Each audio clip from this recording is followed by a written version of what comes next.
Hi everybody, welcome to my patio. I'm Rusty Blackwood and this is video 8 of my ongoing summer laid-back series, Get on the Patio with Rusty Blackwood. Tonight is, it's kind of cool and it's a big change from what the last few nights that I've been doing these videos, the way the weather has been. It's been actually quite hot and humid, and we've had some storm fronts go through, and now the weather seems to be going the opposite way. I hope that we get like decent weather the next week, going into next weekend, the long weekend, because the Saturday is my eldest granddaughter Carson's wedding, and it's an outdoor wedding. The reception, of course, is being held in a reception tent, but the ceremony itself is being held outdoors, and an afternoon wedding and an evening reception. And so let us cross our fingers and our toes and hope that it's going to be a really nice day, not a hot day, but definitely not rain or cold. It would just be nice if, you know, the Lord would bless us with just a very, very lovely day. And I'm sure He will. So a week from tonight is the wedding rehearsal, and so hopefully that will all go well along with everything else.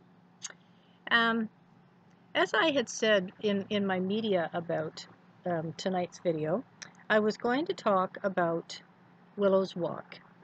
I have been talking about past publications, past titles, and what it was like in the early days, some of the early titles, and I've been slowly working my way up to more recent titles as they go. And so for those of you that are aware of my work, you will be aware of Willow's Walk. This was my very first 5-star novel. In fact, this novel brought me a 5-star rating for it and a 5-star author while this novel was still in production. It was not yet released. And so that was kind of cool to be considered for that and to be awarded that. This book was given a 5-star rating by Reader's Favorite Books, and it's a good book site to be able to garner any kind of recognition from, let alone a 5-star. So here is Willow's Walk. Beautiful, beautiful cover. This is one of, I think, the most gorgeous of covers that adorn any of my books. Passions in Paris has got a beautiful cover, but the cover of Willow's Walk, when I was searching for the cover, because my marketing rep and I, Don McCauley, we did the cover for Willow's Walk. We did the cover also for Passions in Paris, Revelations of a Lost Diary. But when I was researching for covers from sites that allow you to purchase covers, the different photographers put different pieces of their work on, and they put them on royalty free and copyright free for anyone who likes to be, that they're looking for a cover for a book or a publication of whatever it is that they're needing images for. And so the site that I got the cover for Willow from, unfortunately, is no longer in production. It was called Dollar Photo, and a fantastic site. You could find anything that you were looking for without having to look really hard for it. And I found a few shots that I really liked, and but when I saw this particular cover, this particular shot that became the cover, with this beautiful, beautiful lady standing amongst greenery, like I'm sitting amongst greenery, and just sort of kind of aloof and just looking away with the look on her face as though you don't quite know what she's thinking, but obviously she's thinking about something. And when I saw this shot, I thought, that's Willow. That is Willow. I don't think I'm going to find any cover better, any shot better that would make a better cover. And so I purchased it and sent it off to Dawn and requested the colors that I wanted for the text on it, the title and the author name. And it just came off beautifully. I think that I will read a little bit from the back, and then I will go on and I will talk about this novel and how I come to write it. The path each person walks is entirely their own. The pitfalls along that path, as well as the way in which they are dealt with, are entirely up to the individual. But Willow Sutherland Crosby walks a far different path, and with her own agenda. Abuse, deception, intrigue, and a never-ending quest for happiness and love. Will she find these? Or will her blind determination be her downfall? The five-star romantic fiction drama Willow's Walk is a gripping new tale, certain to hold readers captive from the very first page.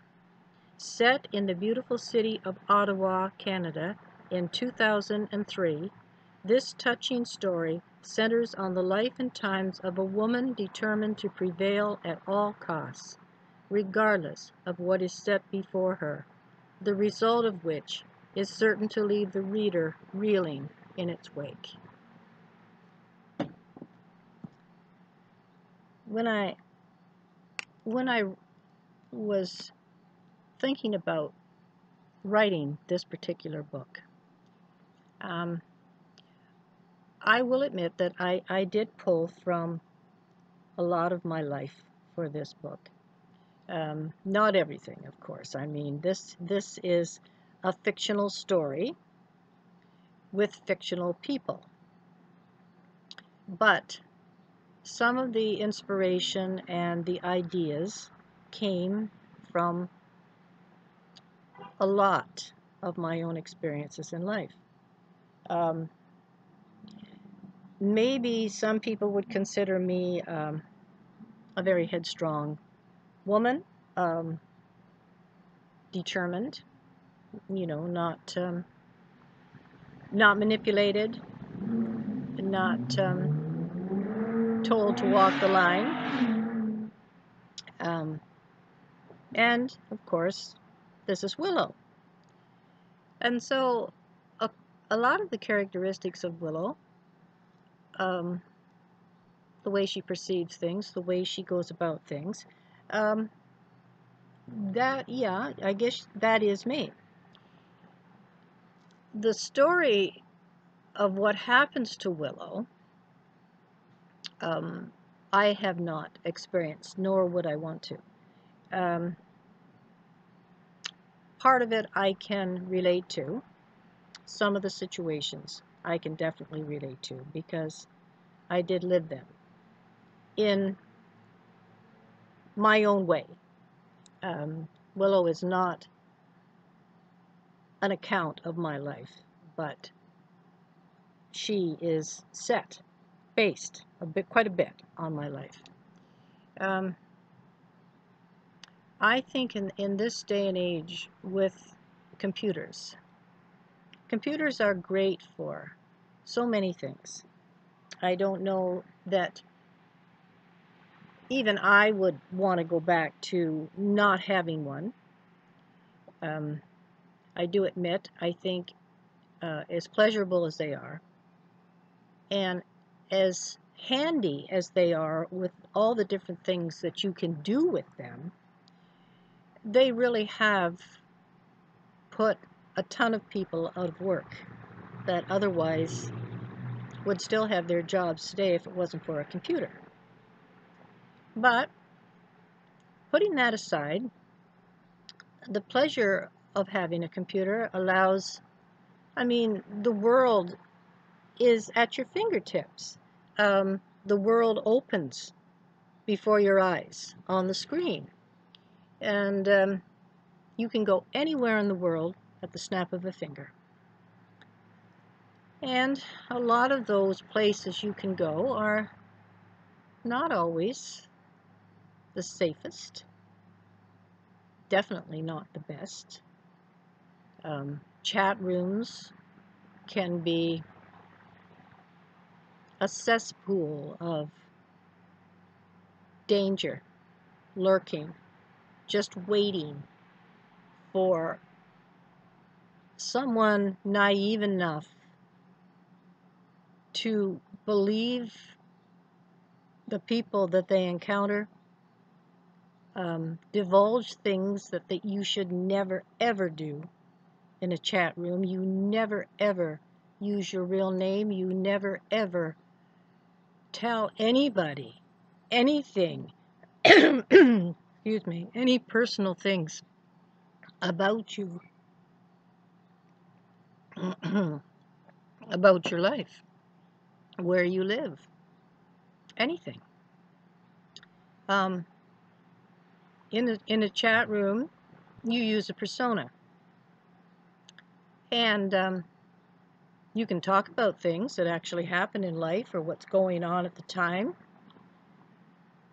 but you never ever reveal your true identity. And there's so many people that truly get sucked into this.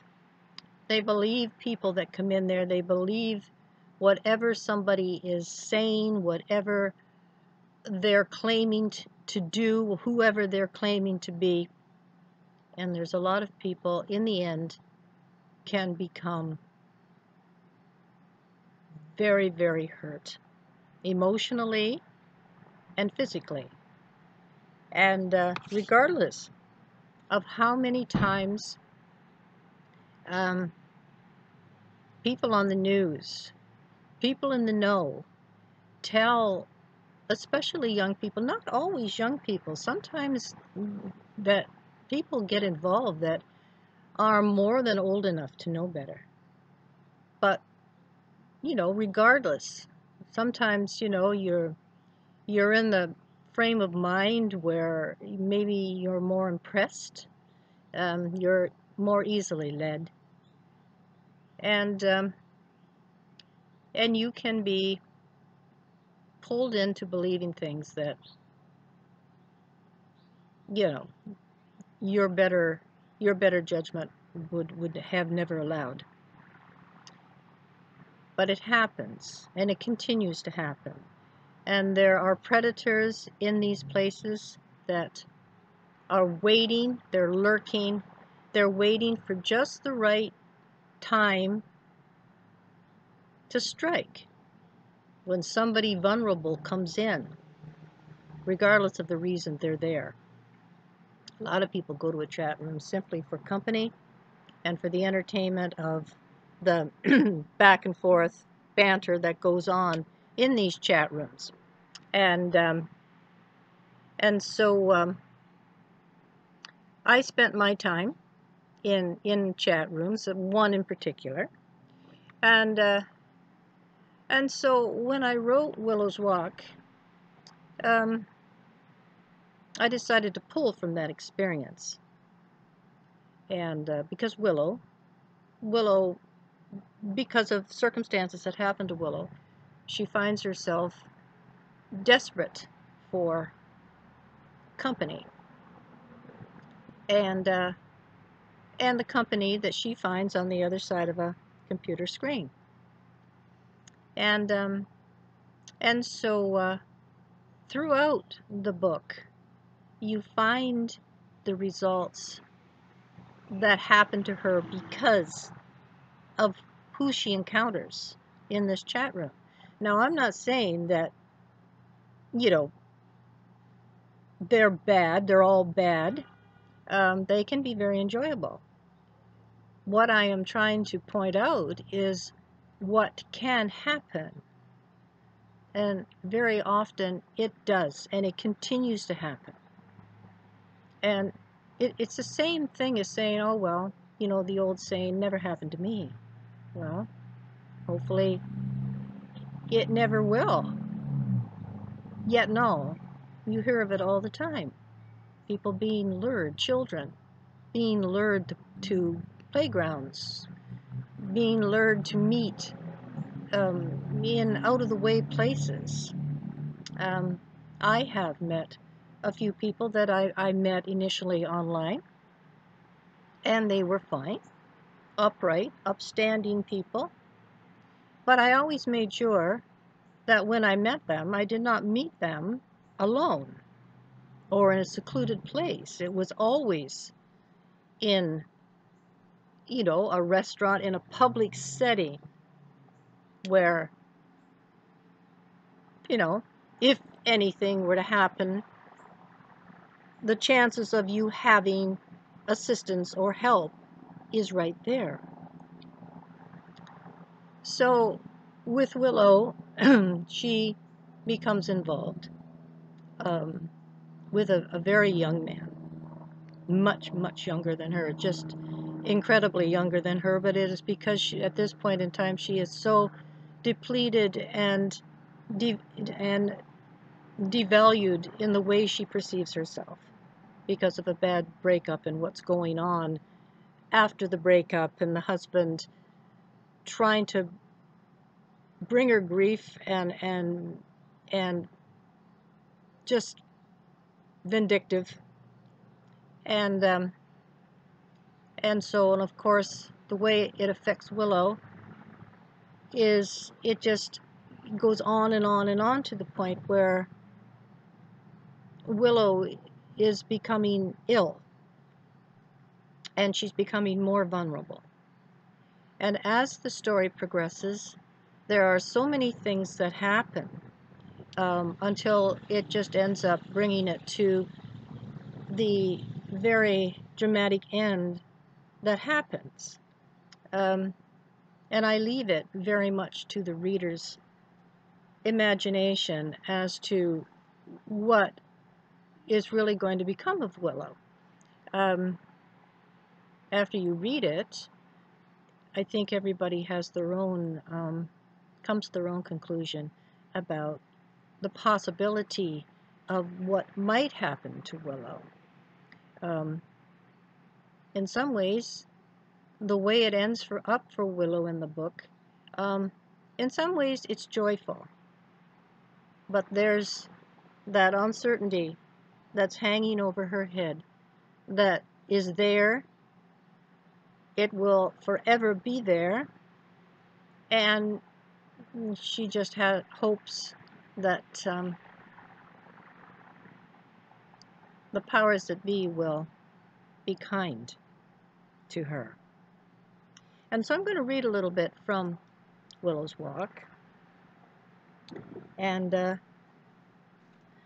hope for people that are watching these videos, if you have questions that you would like to ask me, please feel free to type them below in the comments section, or speak to me on Facebook or my website at www.rusty-blackwood.com, and I would be pleased to answer your questions and help you find out things that maybe you'd like to find out a little bit more about that I touch on in these videos, or something that maybe I have been talking about in depth. If you've got a little different opinion, or you'd like to know more about, then please do touch base with me. This is chapter 37, and the name of it is Aftermath of misjudgment.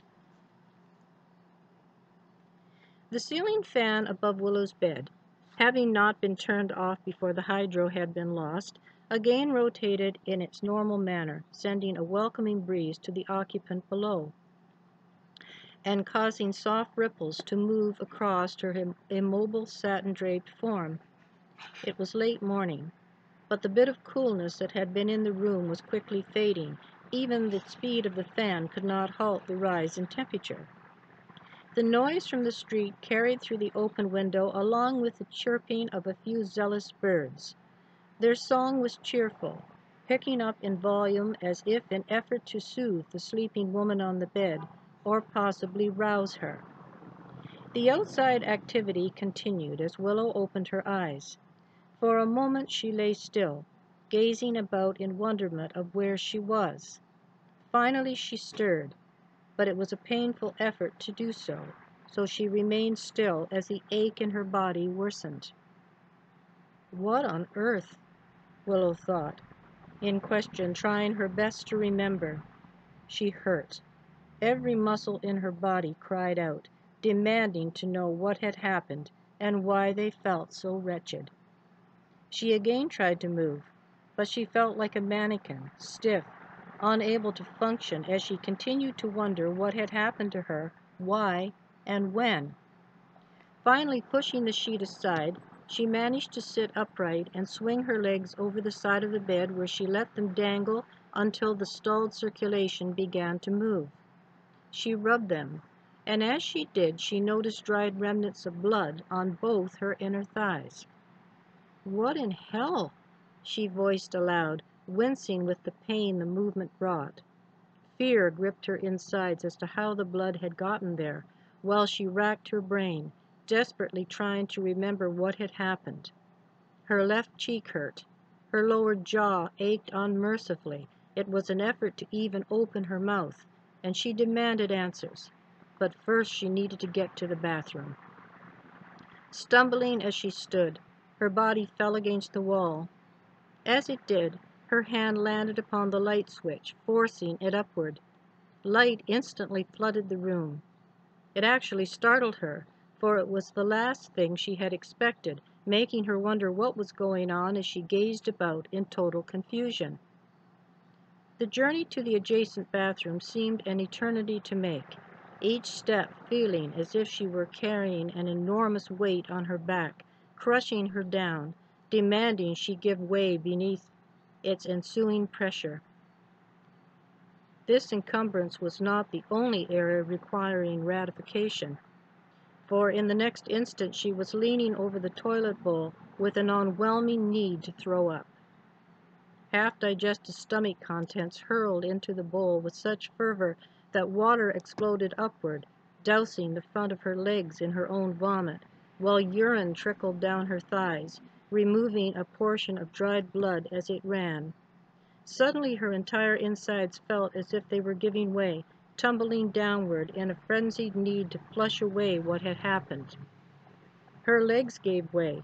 She slid to the floor, head hovering above the bowl in a total daze. The standing air in the room was pungent, the rising heat making the odor 10 times worse than it otherwise might have been. Her jaw felt as if it too had become unhinged and fallen into the toilet along with her stomach contents. She knew this was impossible, yet checked to be sure. Fragments of what had earlier taken place flashed in her mind, along with wonder as to how Declan could have done that. "That son of a bitch raped me," she thought, folding her arms across her belly as if to somehow shield it from unseen eyes lest they judge her idiocy, mocking her, applauding what she had brought upon herself. How could I have been so stupid as to get mixed up with someone like that? Willow silently questioned just as the phone rang. She could hardly believe her ears, but she knew what she had heard. Thoughts swiftly filled her head, the majority of which questioned her sanity, or loss thereof, for she found it hard to believe that the lights were working and the phone was back in order, which meant the utilities had been reinstated. But when? and by whom? The phone signal continued as she wiped her mouth and lurched toward the hallway. Finally reaching the phone, she could see Will Sutherland's name displayed in the caller identification, and she quickly snatched up the receiver only to be met by the dial tone. "Willie!" she cried, hoping she might possibly catch him. Realizing she hadn't, she lost no time in returning the call. "Hey there, Lo," Will stated in total surprise. "I thought you weren't home. I haven't heard from you in eons. How have you been? You know your mom has been trying to reach you. She even called me wondering about things and asking if I'd heard from you. It might possibly have been to gain access to what you're up to these days, possibly not, but she did seem overly concerned. Cousin dear, you really should call her." Doing her best to steady not only her body but her voice, Willow replied, "Hey there, cousin. Good to hear from you, too. I really must call Mother, I know.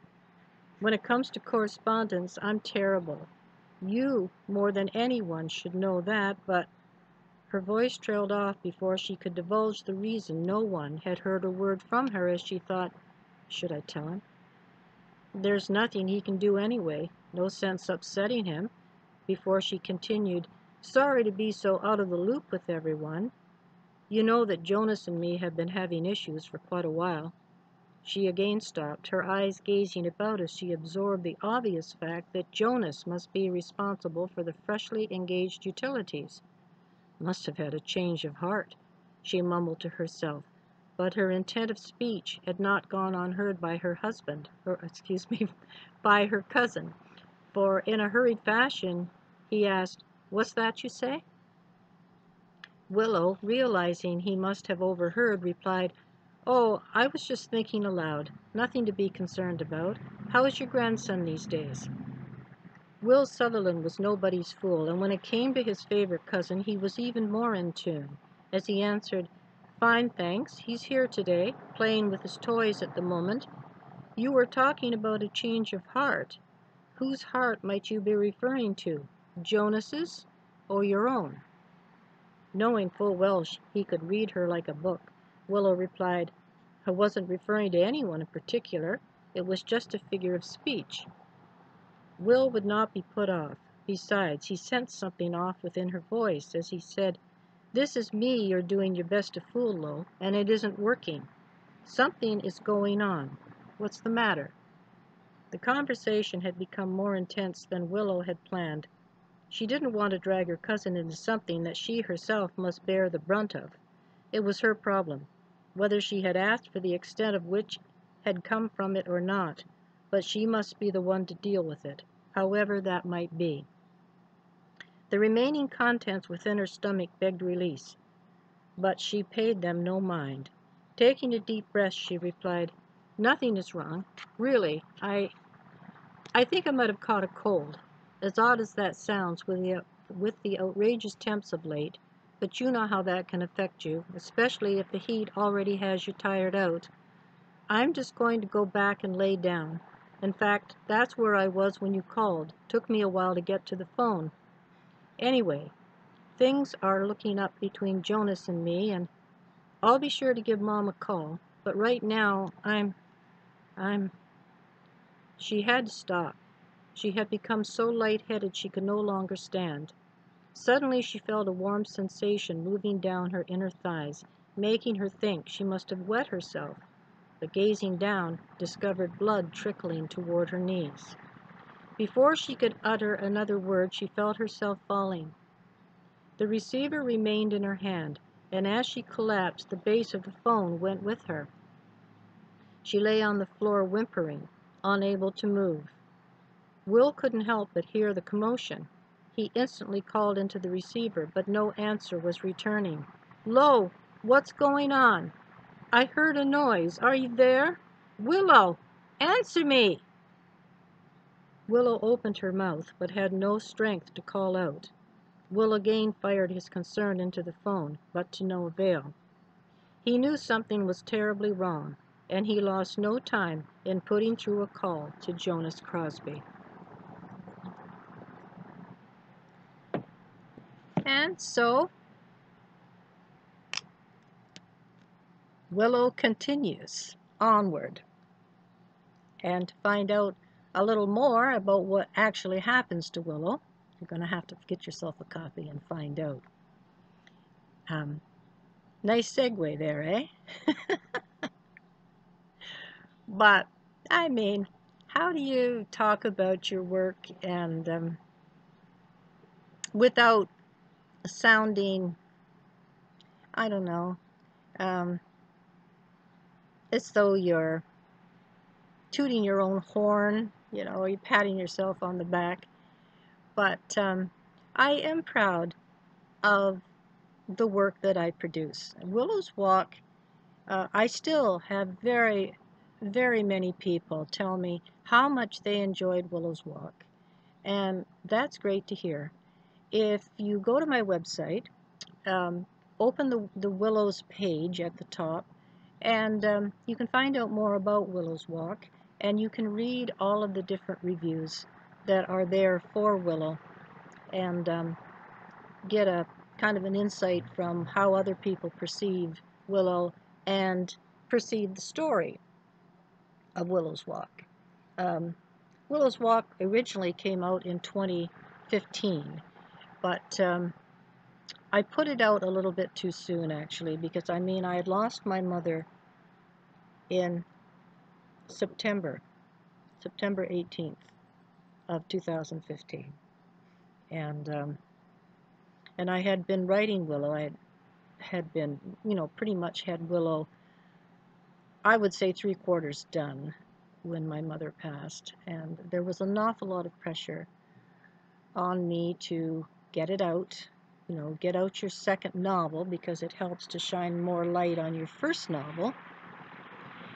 And so I sat down and went to work on it and finished it and got it out. It came out in December of 2015, just in time for Christmas. But because I'd rushed it so fast, I didn't have, it wasn't edited properly, it wasn't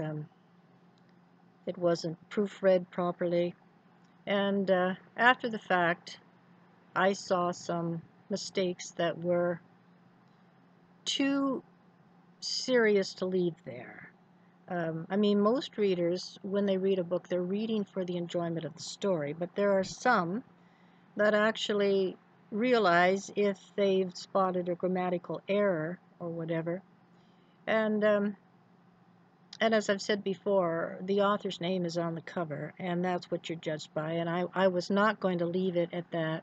So I pulled it back. This was published through CreateSpace, and that was an option that they offered, that you could take a book off of, take it down off of Amazon long enough to do whatever it was you wanted to do with it, and then release it again, and which is what I did. And so I took it off and put it back out in, I'll just check and make sure here. In 2016, I'm sorry. It came out originally in 2015 and then back out in 2016. And I was very, very pleased to dedicate this book to my mother. And I just want to read that dedication in the front here. Lovingly dedicated to my mother, Norma Irene Weber Beecroft. December 25th, 1921 to September 18th, 2015. A mother's love is unconditional. A daughter's love is eternal. For everything you gave me, I thank you, and I love you. My mother never got to see the finished book, but she saw the cover,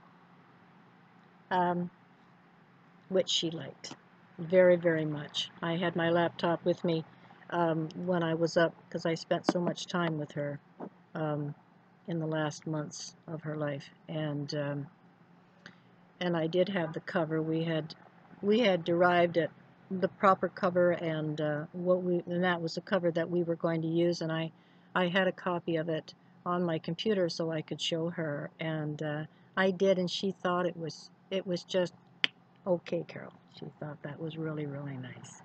And so with that, I'm starting to kind of lose my light here. It's getting very cloudy, and it's really starting to drop in temperature. I am starting to get a bit cool here. And I'm over the 30-minute mark, and so I think that's long enough video for tonight. I do hope that you have enjoyed this, the reading, and how Willow came to be. And as I said, if you have any questions or anything you'd like to ask me at all, it doesn't have to be about writing or anything you'd like to ask me, please do so and comment. And please like this video, and please subscribe to my YouTube channel. It's slowly starting to grow, and that's kind of good, because I've had this YouTube channel for a very long time. And so it would be nice to see it finally start to, you know, get some more subscribers and grow in number count. So with that, I'm going to say good night. I'm going to thank each one of you for following this series and sharing them on and talking about them. And a shout out of thanks to Kat for promoting them. Means so very, very much to me, all of your help and the work that you put into promoting me and marketing my work, and being a good friend along the way. So with that, I'm going to say good night. It is now just after 8 o'clock, and it won't be long, and by 8:30 it will be dark out here. A curtain seems to fall, and that's just late August. And so so I will say goodnight for now. Thank you again. God's blessings to each of you, and I will see you soon. Good night for now.